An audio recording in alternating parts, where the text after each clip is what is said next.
Welcome Hello. back.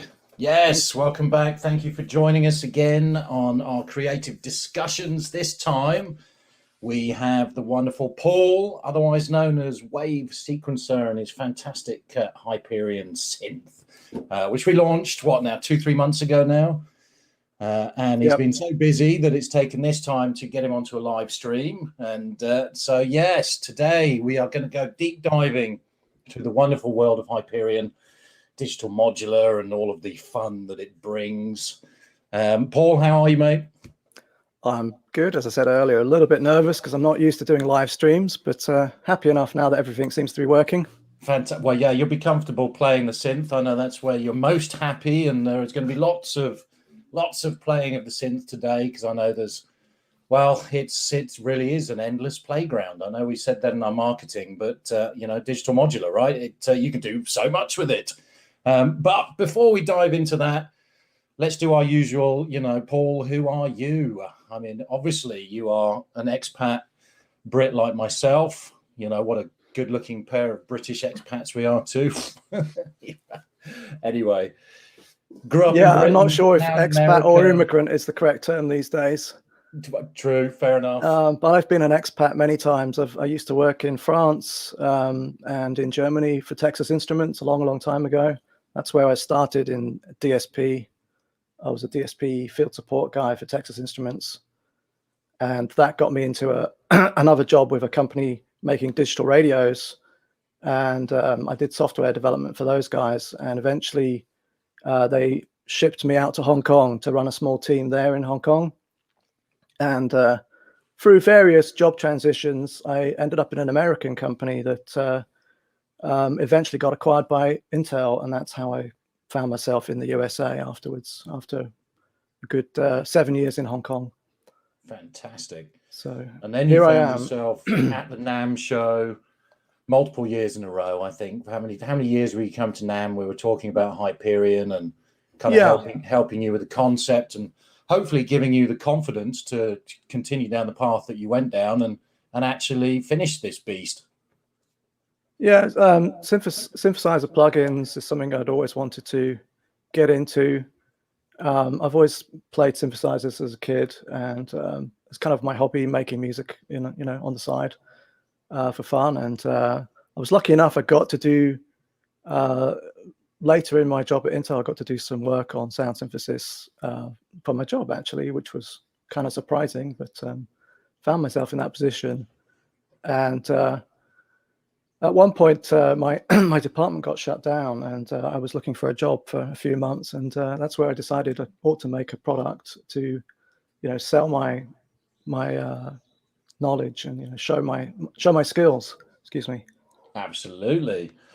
And so Hyperion was born out of that 3 months of downtime, and since then I stayed on at Intel, but I've kept on developing Hyperion every evening and weekend that I have, every minute I have spare, basically. Yep. Excuse me. Yeah, and like I said, I know obviously we've been chatting, and how did we first meet? I'm trying to remember actually how we first. Was it at a NAMM show that you came to our booth and we probably the NAMM show, because I was going around with my laptop doing what you're not supposed to do, which was show off my product, even though I didn't have an exhibitor pass. That's how everyone starts. And I was just going from booth to booth saying, "Hey, it's a rite of passage. You have to do that." Hey, check this thing out. It's really cool. It wasn't. It was pretty rough at the time. But I thought it was immediately cool. People were interested, and which is probably why I told you at the time. I was like, "Yes, finish that. That's brilliant." Yeah, and at the time, and still the case. I'm just a one-man band here, so I didn't really have the resource to know where to start with marketing or product release or sales. So that's where you guys came in and really helped me a lot. And Traction Presents is the way forward for me in order to get this out and seen by people. Absolutely. Well, much like all the other releases on the Traction Presents program, I mean, we pick these really interesting,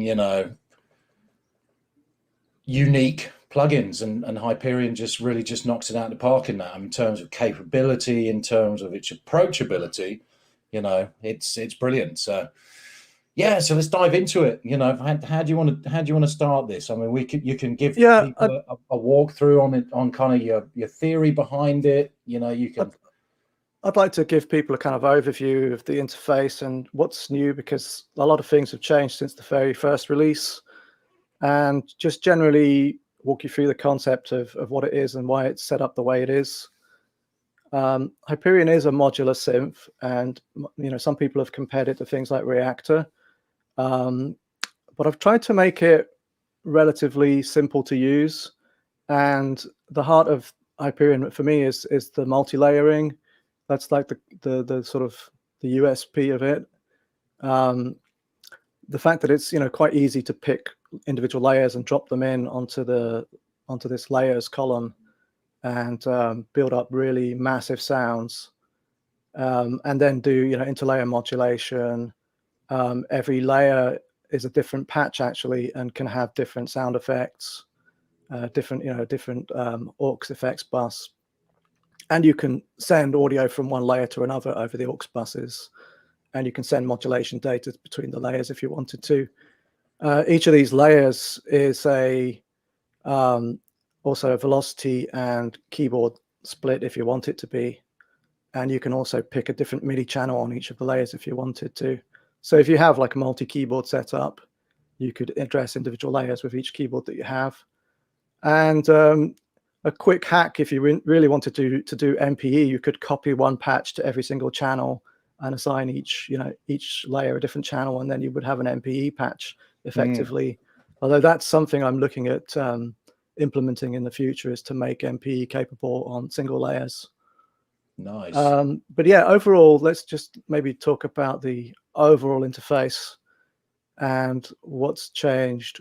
So this is kind of the original view that you would have when you first started version 1 of the synth. But on the left here, you've got the patch browser, and next to it, you've got the layers, as I call them. This is where you load your patches or create an empty patch with the plus button here, and then you can start dropping sounds into what's called the graph area. And then down beneath the graph, you can start dropping nodes in here.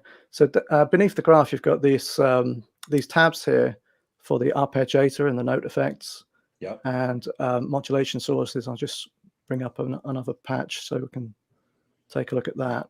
So if I click on an input, and it disappeared.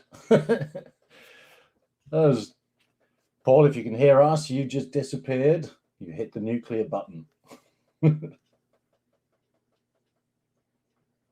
Trade shows and broadcasts.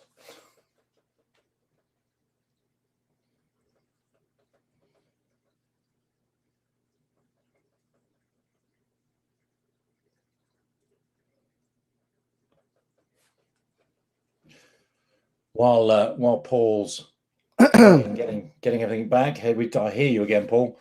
Who do we have over in the comment section? I'm seeing people from New York and Canada, Central Virginia. Thanks for joining us, guys. Hello. Oh, India as well. Yes. I see someone mentioning brewing capital of Connecticut. Neuromancer 9K. That's a good name as well. Thank you. Thank you for joining us. Paul, did we manage to get you back? Yeah, I'm sorry about that. Can you hear me? There we go. There's a little bit of a delay on the line. Can you hear me? I can hear you, yeah. Okay. Can you hear the synth? I can. I can't see it anymore though. It popped off. I've just started sharing it, but we might need to ask somebody to help us out here with re-enabling the share. Yeah, let's see. I'm maybe stressing my system here because I'm running OBS and I'm trying to do the fancy thing of doing a green screen share, a green screen behind me, and exactly, probably doing too much for my computer. All right, I see. Yvette, who's our producer, we just need to ask scenes, Yvette to get the screen. Be scrambling to do the screen share again. Although we have Yvette in the UK, I'm in Seattle, and Paul, where are you again? I'm in California, in Silicon Valley, very close to San Jose. Nice. All right, well, hopefully Yvette can get us back on screen, hopefully, so we can enjoy the synth again. Yeah, don't know what happened there. Sorry about that. I'm also running a very strange audio configuration and a plugin host using the Juice plugin host. I'm not blaming Juice, but I'm using the Juice plugin host, and I'm not familiar with that configuration. It's really just set up to do this live stream. So all things are a little bit unusual right now. So I have shared my screen, I believe. Let me just double check. Yvette's saying redo it. All right, I'll do it again. There we go. How's that? Ah, we're back. Okay. All right. I'm so sorry about that. That's what happens with live presentations, I guess, sometimes. Fantastic. Trade show and broadcast. Okay, let's go back to, I was talking about the mod sources tab and the note effects and the arpeggiator here.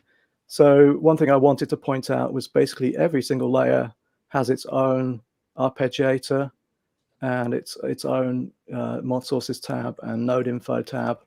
So if you click on a node, the node info will tell you what's going on in that node. And if you click on a input pin, you can see the modulation sources that are currently connected to that pin under the mod sources tab. But that's different for every layer. So if I go to this other layer, for example, we'll look at, I don't know, let's look at the filter cutoff. There you go. So that's the mod sources tab lets you basically control the amount of input coming from the source that's connected to that pin. So if I turn up the level here, you'll see on the animation window here how much the animation is changing.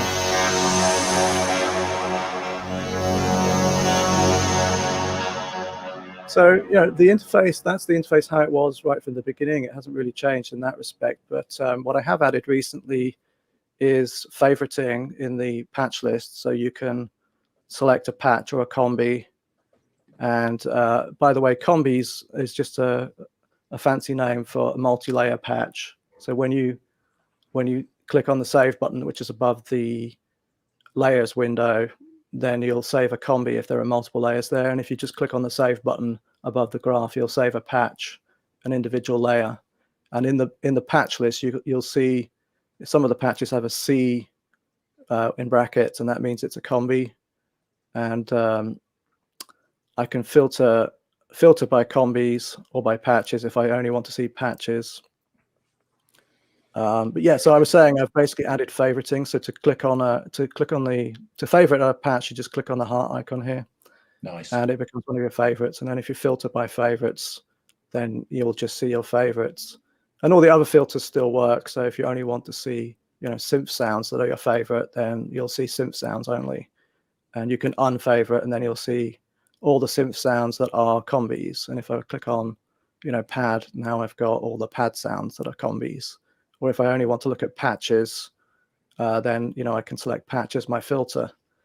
And that's really handy if you're building up a combi with multiple layers and you want to add a layer. So now I've got 4 layers right now. Maybe, you know, I want to add another patch into there. If I select filter by patch, I can be sure I'm not going to wipe out all my list of patches and layers. So I'll only load a single layer patch into there, because if you did load a combi, it's going to basically erase your setup here. So let's have a look at another combi. So now you're going to see the whole, you know, the whole patch has changed, including every layer. Yep. I mean, I guess we should sort of preface sort of the journey through this synth with the acknowledgement that understanding about modular is, you know, certainly a benefit when you come into a synth like this. I mean, understanding how to patch stuff and the interrelationship between, you know, how you build a patch, you know, how do I patch everything together to actually make a sound? So, I mean, there is some sort of level of modular knowledge that will help. Now, I know that having spoken to a number of the people that use it and watching reviews by people like Robin at Molten Music Technology and stuff, who are very sort of hardware modular savvy. I think, in fact, his review, and I encourage everyone to go watch it. It's a very, very good review of the synth. You know, what Hyperion sits in that middle ground of, if you're familiar with hardware, this is very approachable. It's a lot more approachable than some of the more old school sort of digital modular stuff, perhaps like Reactor and stuff like that. It sits in a very sort of modern area where if you are used to hardware modular, you can very easily sort of start to build stuff quickly and easily in Hyperion, right? Yeah, and I think, you know, we can maybe go through an example of creating a patch from scratch in a minute. I'm just going to finish talking about the interface overall. So I just wanted to mention like a few new things that have been added. And I think the big new thing for me, apart from favoriting, is the large patch browser mode. If you click on this expand button, you get into this new mode where you can, you know, you can see individual columns for your folder wherever your patches are. And then you've got, again, you've got the same categories for the sound types and the sound categories as before, and the same filters. So if I want to search for a patch like, I don't know, vector. So now I've found my patch is called vector something. But now it's a lot easier. You can just, these are toggle buttons. So if I want to look for bass sounds, I just click on the bass sound. And if I want to look for warm bass, I click on the warm tag. Yeah. So it's a lot quicker. And then this interface lets you build up your combi patches more easily because it's a lot quicker to browse the patch list that way. And there's lots of patches. There's about 600 right now. Excuse me. Actually, while we're talking about patches, I mean, I think it would be useful if you could perhaps pick a nice simple patch and just sort of walk us through that, you know, rather complex looking, you know, patched, you know, layout, and just sort of walk people through, you know, what's actually happening in one of those. Let's do it. Okay, I'm going to clear everything. And what I'll do is I'll just increase, maybe I can increase the zoom so you can maybe see perfect a bit more clearly what's going on. So I don't normally operate at 140 times 140% zoom, but and it does reduce a little bit the space on the screen to work in, but this is a good way maybe for you guys to see what's going on. Nice. So here we've got one single layer. The whole keyboard range and the whole velocity range is set. This is the semitone offset. So right now it's not offset by any semitones. It's on channel 1. And let's start with maybe a stereo oscillator. And in order to hear anything, you need an audio output node. And if I connect the audio output node to a stereo oscillator, you don't hear anything yet because the level's not been turned up. If I turn up the level, you hear something. Now, really what we want is a way to change the notes and the frequency. So this is the kind of a critical input node, the notes input node. And this has a frequency output pin, which is connected usually to the oscillator's frequency input pin. And still we don't hear anything because I turn the volume to 0. But usually with a synth, you need an envelope to control the output level of the voices. So let's use an envelope. And we're going to trigger it from the notes input node. And we'll connect the level output of the envelope to the audio output. Excuse me, let me just grab a bit of water. I'm not used to talking this much. Okay, so now we have an envelope. And if you click on the nodes, it will actually open the edit panels on the right-hand side that give you various options for the sound. So right now we've got a sine wave, but I could pick a saw. And then in the notes input node here, I've currently got it set to 8 voices. That's kind of the default when you drop a node in there. But you can increase it all the way up to 32 voices if you want to. Hang on, let me just bring that back. So 32 voices. And you can control the bend range. You can control, if it's in mono mode, you can control whether it has a pitch glide, portamento effectively. And yeah, okay, maybe I'm going into too many details here, but there's lots of options to control the way that the frequency and the notes are triggered. You've got priority modes. You've got some pitch randomization and drift. You've got a keyboard slope. So you don't have to have a traditional, you know, one-to-one relationship. You can have a negative even if you want. So if I'm playing up the keyboard now, it's actually going down. So I've got like a, actually, sorry, negative slope. That's what I meant to do. So that's a negative slope. And yeah, so we have an ADSR. You can change its attack so that the sound comes in more slowly. And you can see the envelope down here in the mod sources viewer.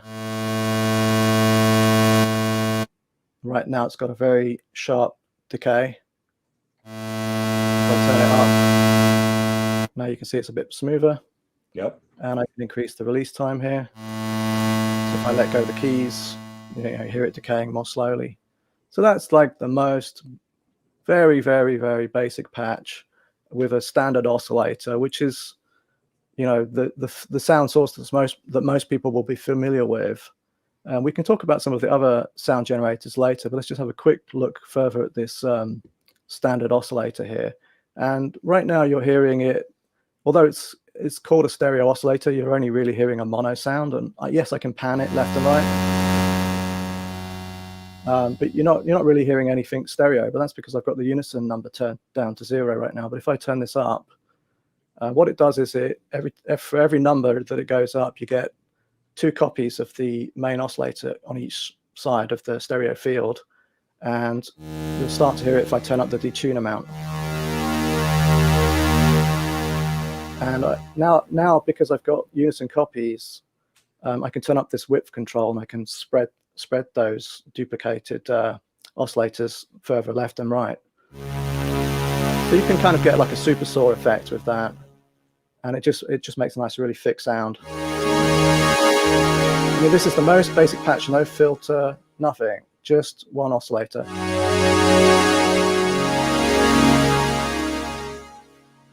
So you've got all the classic waveforms, and then there's a few other. These are poly for polynomial. And then you've got noise, and you've also got a sample and hold waveform, which is actually kind of like a tuned noise, which you can actually pitch. So not a common one, but it's there anyway.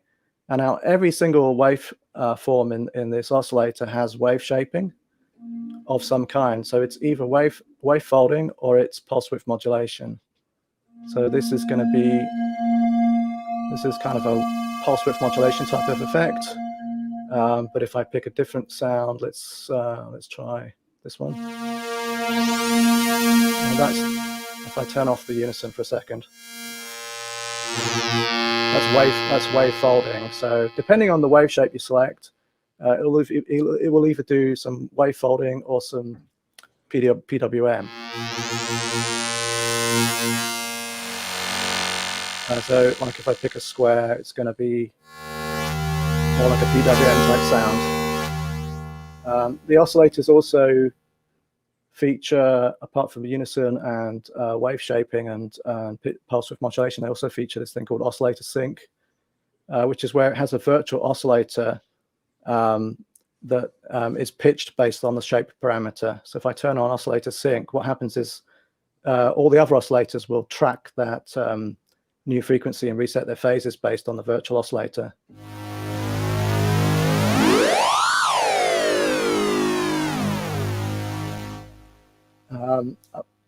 This detune control, if you turn it all the way up, it will start to pitch up the detune copies by semitone offsets if you go really far.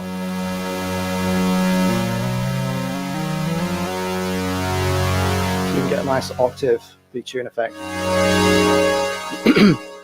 And the last control here, other than the pitch and fine tune, which are kind of self-explanatory, is the oh, I didn't mention exponential D tunes. That's another thing for the unison detuning. So basically, instead of having equal detuning spread, the detunes are spread exponentially. Another thing I didn't mention is this random control. Now, right now it's grayed out because nothing's connected to the trigger input. But if I connect the trigger input to the oscillator, what's going to happen is it's going to reset the phase of all the oscillators, including the unison detune copies. And if I set random to 0, let's have a sharp attack so we can actually hear this. So Let's turn off Oscillator Sync. Now you're going to hear this more easily. And you can even see it on the wave shape in the display here.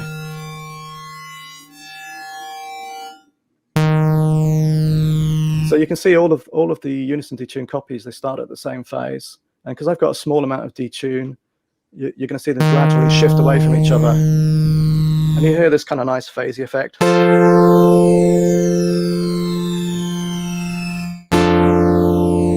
Maybe that's a bit loud, huh?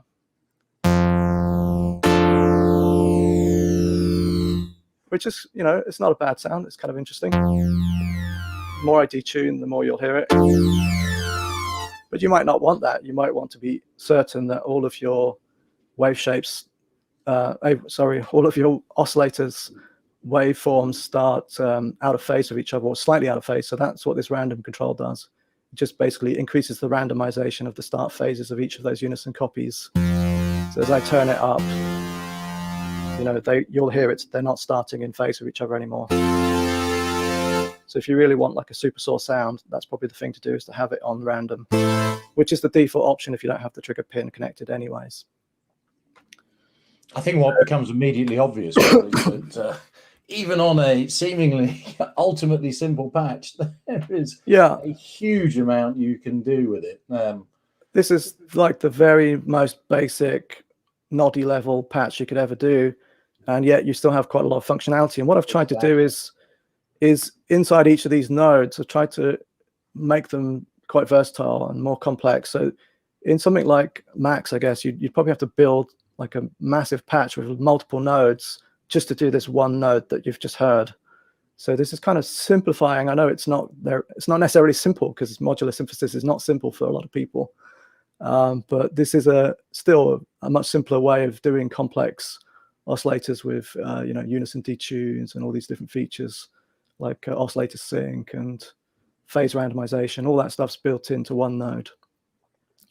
So I was going to say, let's move on to some of your favorite patches, and you can potentially show us, you know, because I know that there's a lot more complexity in here, so it might be worthwhile just sort of picking some of your favorites. You can play us some of them and talk about your inspiration for the patches. I mean, there are how many patches? There's hundreds of patches. It's around 600 now.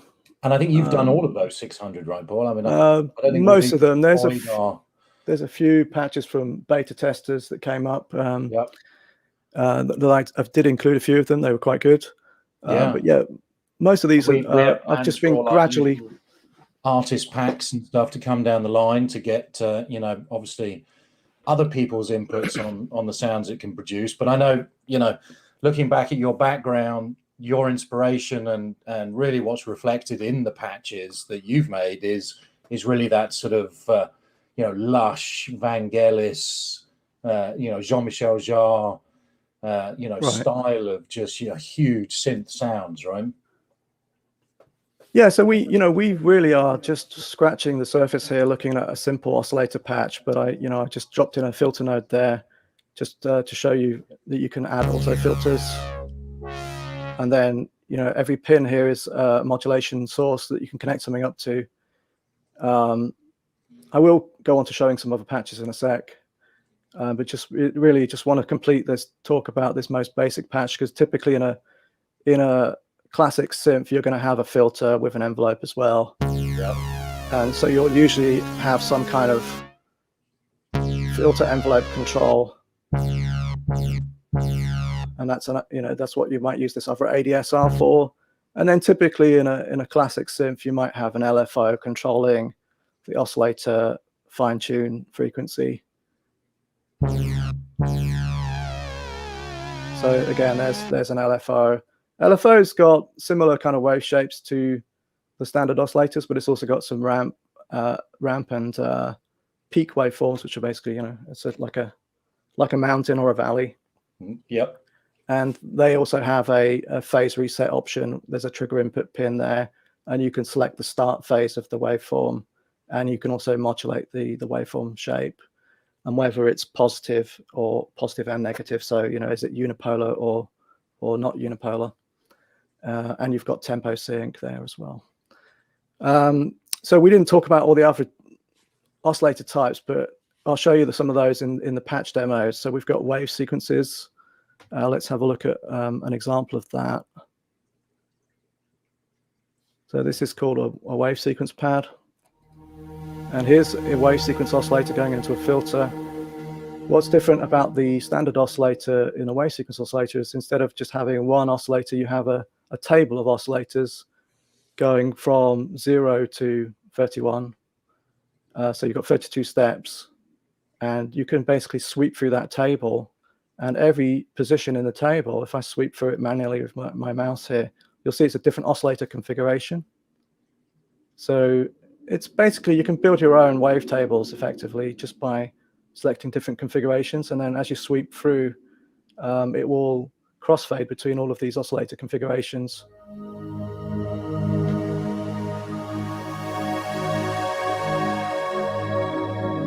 And you can see on the panel here, you can see the little white dot that's moving.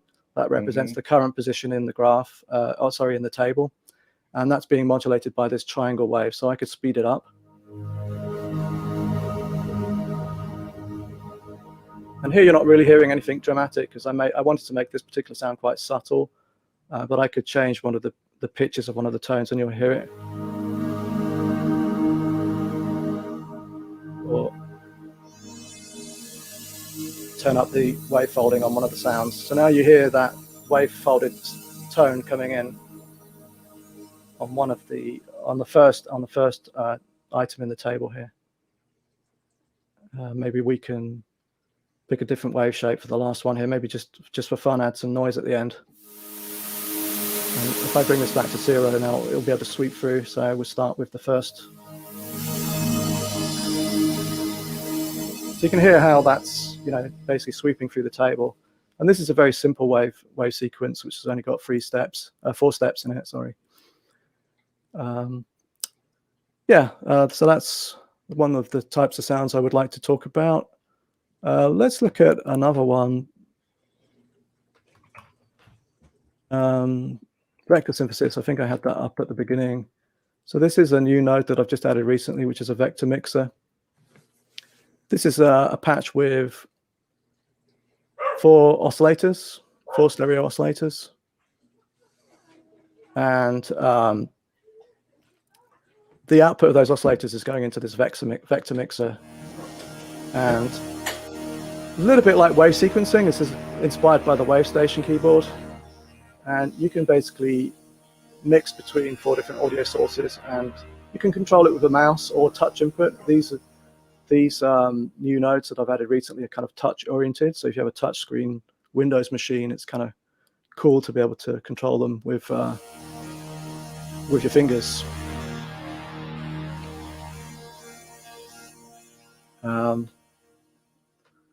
Another one that I want to show you is this one called Theremin 2000.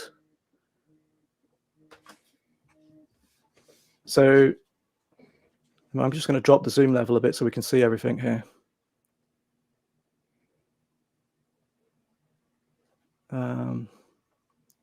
So this is a combi patch where one of my patches is just a generative patch here.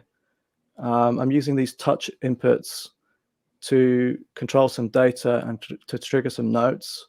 And I've got this thing here called a scale generator, which is basically sending notes to one of the synth layers, synth channel 2 in this case, which is this patch called Blade Saw. So as I move my mouse on this touchpad here,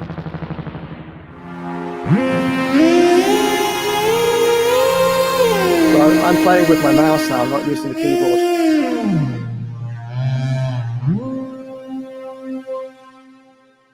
And then the other touchpad here is triggering notes that are setting the root note of this scale generator, which is also then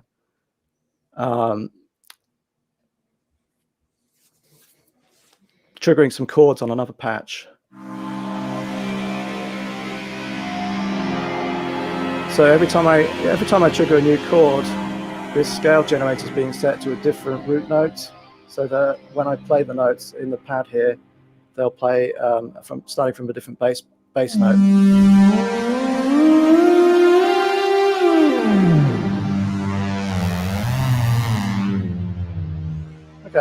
So that's one example. Let's have a I look. would say, I mean, you've done a lot of work with visual audio and visual installation work, right? Which I know from our previous discussions, I mean, you know, this all sort of feels like you're pulling from that depth of experience, you know, that sort of interaction sort of based visual and audio. And, you know, I know you've done it for the day job. I don't know if you can talk a huge amount about it, but I'm seeing a lot of that sort of input and inspiration sort of in setting up patches like that. Yeah, I wanted to have a physical way to interact with the synth that doesn't necessarily need MIDI keyboards. And that's something that I've worked on in the past for Intel, where we did interactive displays. So these touchpad inputs, they could potentially be connected up to physical touchpads, or, you know, camera inputs or whatever, if you wanted to, you know, with MIDI CC controlling them. So yeah, that's kind of one of the reasons I wanted to do those kind of touch-oriented nodes. This is just a new feature that I added quite recently, though. This patch here is let me just kill all these other layers. This patch here is an example of using the Granulator and also physical modeling. There's a flute model here. You wouldn't necessarily expect to use a flute in a pad sound, but it does work quite well in this case. And this Granulator node is an effects bus node in this particular case, but it also can be used as a voice processing node too.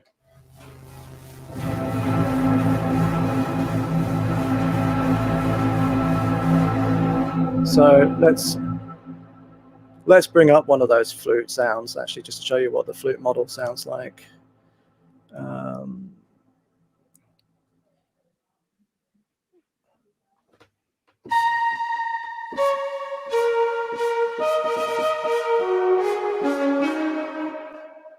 You might recognize something like that. So that's the flute model, which is, you know, being used in a more classical way. But there's no reason you couldn't use the flute model in. Oh, we lost you again.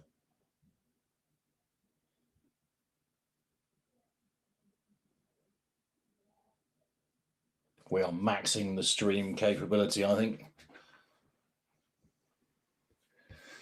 Oh, while Paul's doing that, I could see some questions coming in.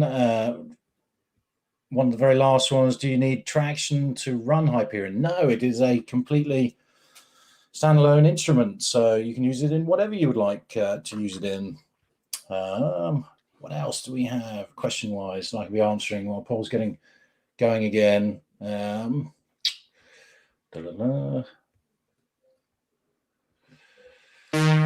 Okay. Welcome, Peter from Dawson. Good to see you, mate. Thank you for joining. We're back. Oh, we're back. There's a big echo on the line right now. Oh, that sounds good. Yeah, one thing I want to point out is I'm actually running a beta build right now, version 1.10, which I built last night. So I know Yvette told you off before this for running beta software during the live stream. So that might be the reason for a few crashes here. But they are cool new features, though. And I think it highlights the fact, Paul, that you are beavering away on this beast non-stop. And, you know, it's your passion, right? I mean, definitely.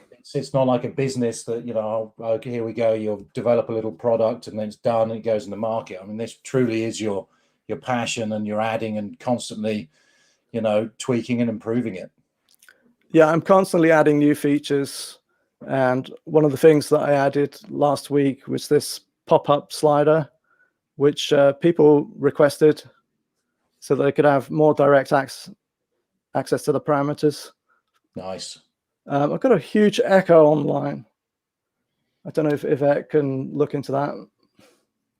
You're sounding okay to me. I guess I'm hearing myself coming back. How about now? Do you still hear me? I've lost you now. Okay. How about now? Can you still hear me? Yep. Okay. Okay. I guess I'm just going to have to deal with the echo. Let's go to the synth and play some stuff. Yeah, let's play some sounds. It's probably the better way to show off what's going on here. Let's just filter by favorites and pick a few.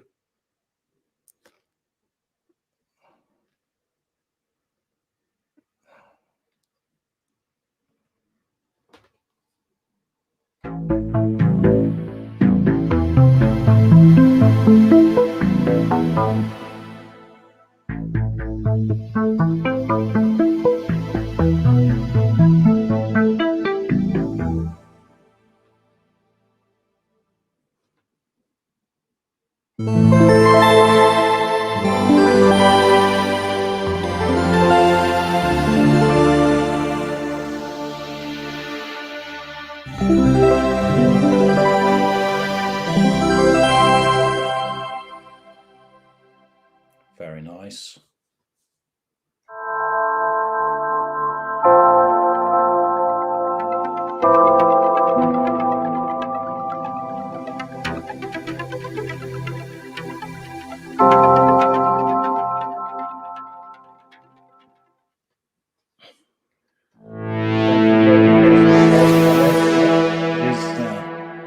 It is very diverse.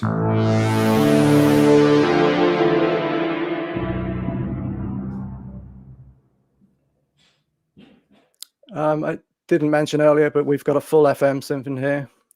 So, you can do classic FM sound.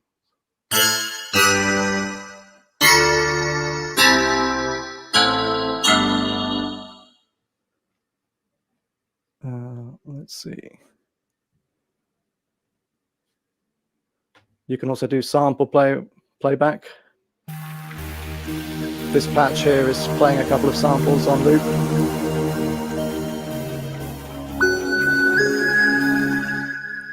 This patch here is an example of filter self-resonance. So there's no cyclic waveform here. It's just noise going into a filter.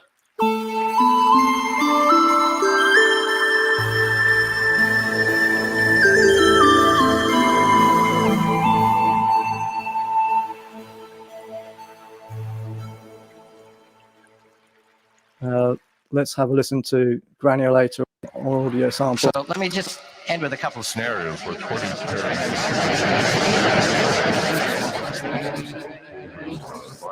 fluid directly to our retina. Right, that's enough of that. Where was that sample from? That was actually a bit of rare cuts while doing a speech about the future. Fantastic. Let me see if I can find a generative one. I guess I can click on generative. So I'm not going to touch the keyboard. It's just going to play by itself. So here we have a patch that's not making any sound. This patch called Generator Pentatonic. And it's just triggering new notes being sent to different channels with these note generators here. So channel, so channel 2 there, channel 1 here, and channel 3. And then these are just target sounds that are being played by this generator patch.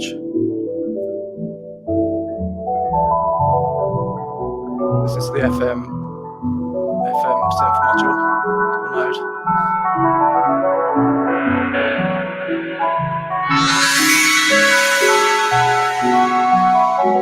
It's got 12 algorithms. Okay, let's clear that one.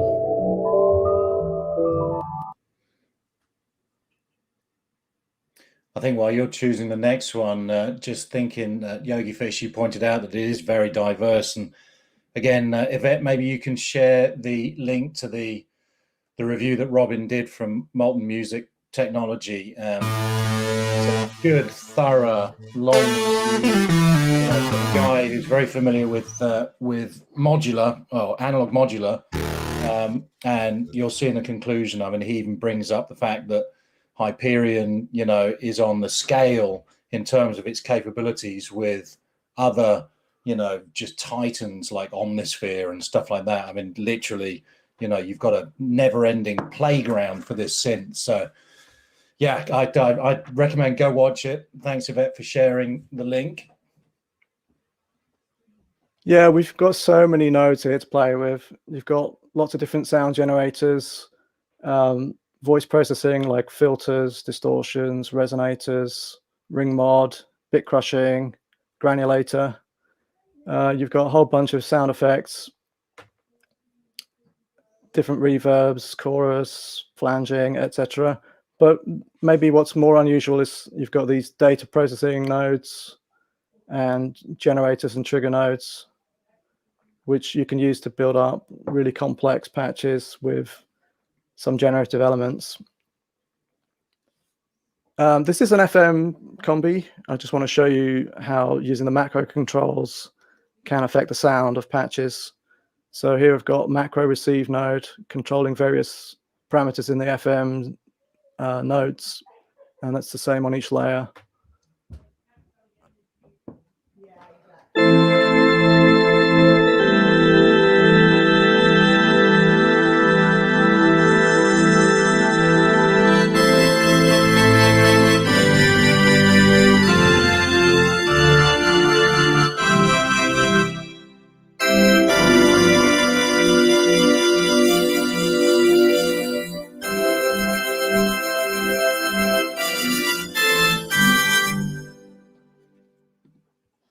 I think it's fascinating. I mean, Paul, I put my hands up and admit that my knowledge of how to assemble modular like this is far from any of our team. I'm kind of the guy on the team that will just click through presets and thoroughly enjoy them. But I find it fascinating to click through and actually see, what can seemingly be quite a simple sound, just the level of attention to detail that's gone into making them. I think it's really revealing.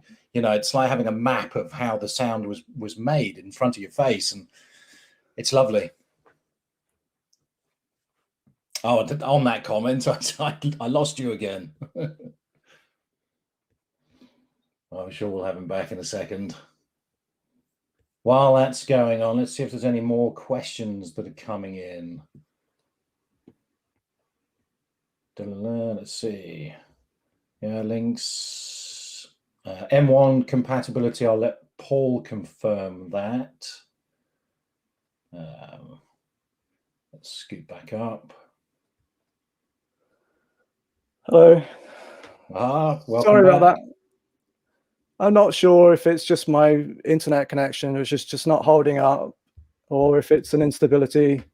Probably I should not be running beta builds for a live stream. Well, I know Yvette's going to give you a smack bottom after this for doing that. So. The classic British punishment for doing bad things. Anyway.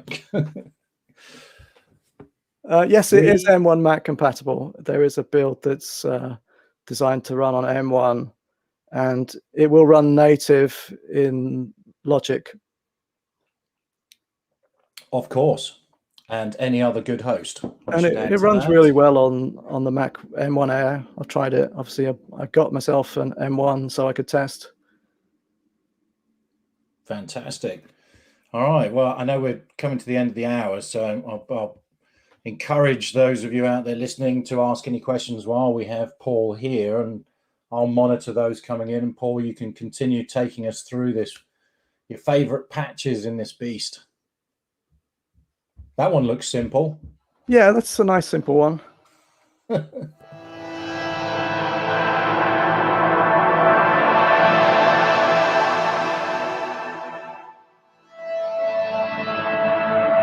you start these?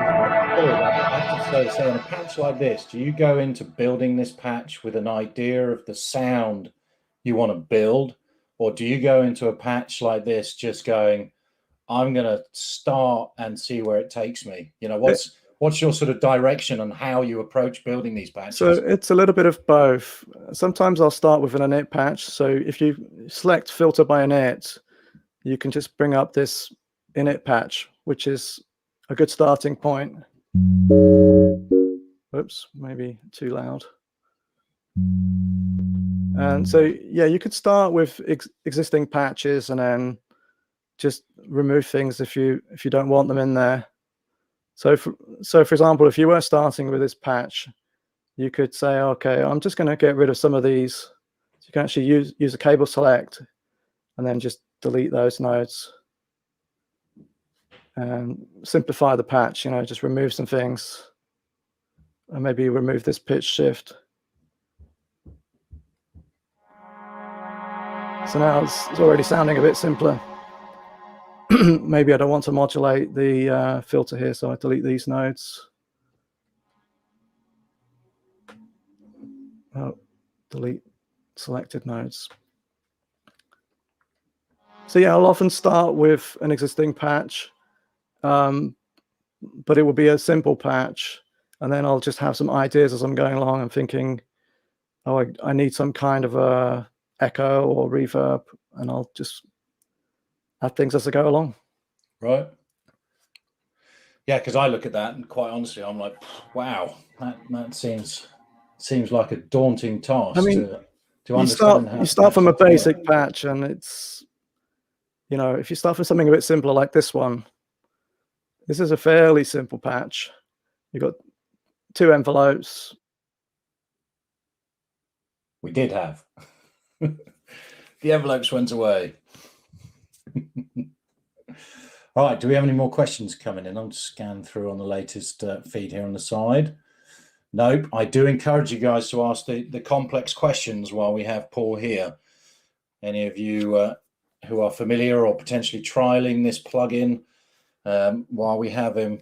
And of course, if you want to get through to us afterwards, you totally can too, either via the Traction site, or I'm sure Paul has a similar link on the Wavesequencer site you can reach him at. We are all very open to having feedback and questions and actually having enthusiasts get involved with, improving and adding stuff to these complex instruments. So yeah, please do get involved. There we go. Perfect timing. Rest assured that doesn't happen with the official release build. Of course not. And yeah, like I said, I'm doing a pretty complex thing here, doing my OBS studio. Actually, we do have a good question just came in. What would be the best way to give feedback to you, Paul, and help with the development process? What's your preference for how people can reach out and get in touch with you? So I'd suggest to get onto the Discord channels if you can. That's a direct path to communicating with me and other users. There's a link to that Discord invite on the help pages of the Hyperion website. Yeah, I think Yvette shared that in here as well. I think.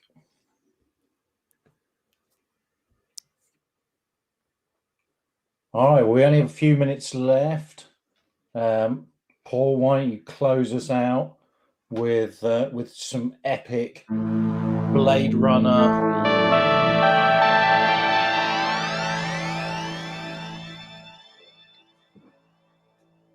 Are you getting that in stereo? Is that sounding okay at your end? Because I've got terrible echo on my end. You know what? It's hard for me to tell at the moment.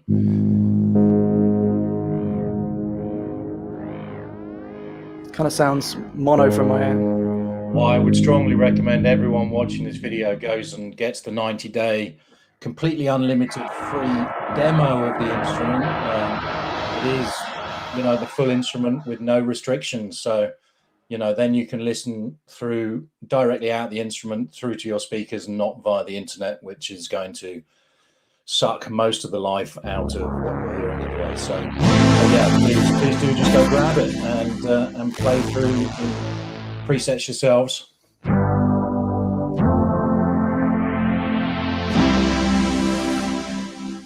So one last good question came in. Any particularly cool tricks you think people should know about from Venus Theory? Gosh, that's probably a tricky one to pick. One or two cool tricks. I don't know. I guess the coolest thing for me is having multiple layers, each with their own effects, each with their own arpeggiators.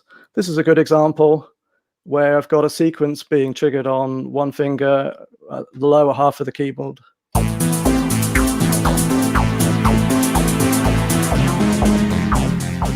And then I've got a lead sound on the top here.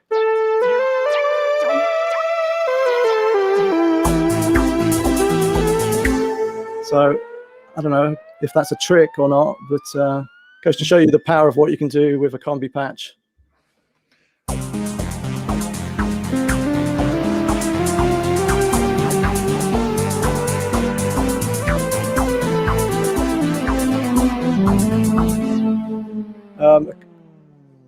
If you're looking for like a more basic synth design trick, a classic thing that you often see on the Dave Smith synths is the panning effect, where every alternate note is put on the left and the right.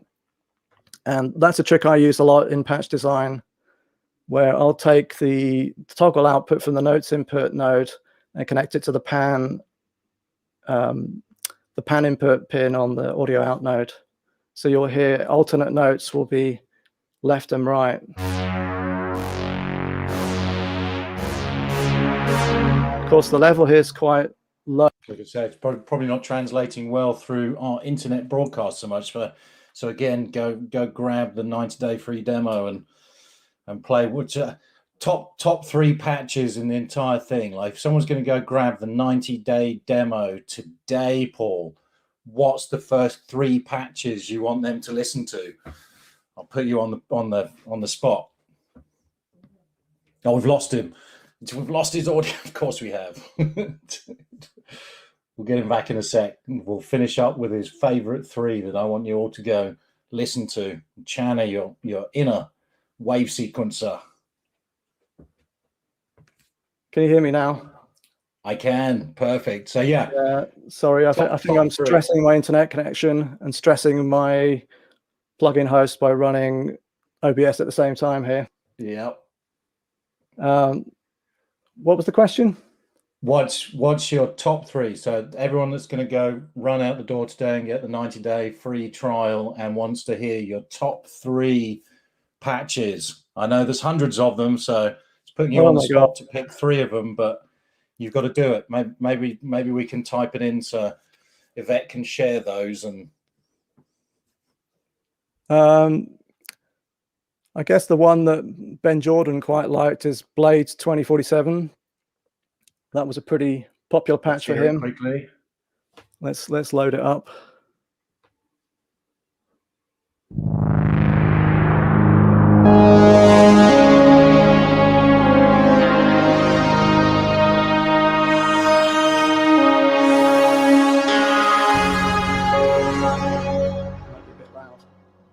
Lovely. So yeah, I think you like that one. Yep. Lots of these combi patches are quite nice. I quite like this one. This is one of my favorites.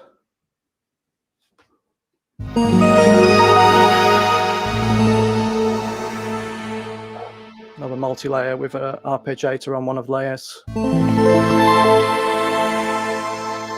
One of the interesting features of the arpeggiator is you can put it into single trigger mode. So it will basically do a strum effect. That's what's happening in that patch. Nice. What was the name of that one, sorry? That one's called Contemplation. Contemplation.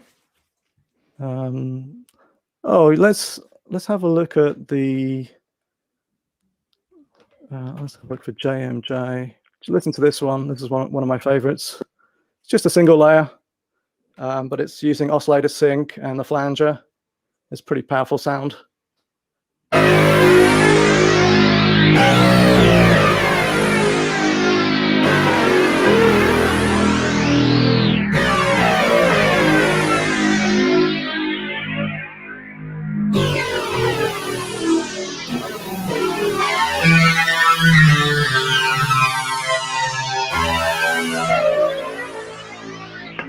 I don't know if any of you guys remember the Jean-Michel Jarre concert in London back in the 80s.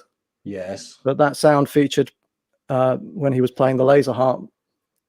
hence the name of the patch. Which is, sorry, I can't see it. JMJ Laser Harp. There we go. Well, So fantastic. you can Well, see in here these oscillators have got the Sync turned on. we are at the end of our hour, so thank you everyone for joining us. Paul, as I've seen in the comments feed, thank you, Paul, for developing such a cool instrument and just putting so much passion and effort into it. Apologies again for all the crashes here. It's either my internet connection or it's because I'm running a beta build that I just released last night. No worries. I think we got there. And as we've said, reach out to Paul on the Discord, and please do go grab the demo. And if you love it, please support us by buying it. And that's it. Thank you for joining us, and we will see you at the next creative discussions. Thank you very much.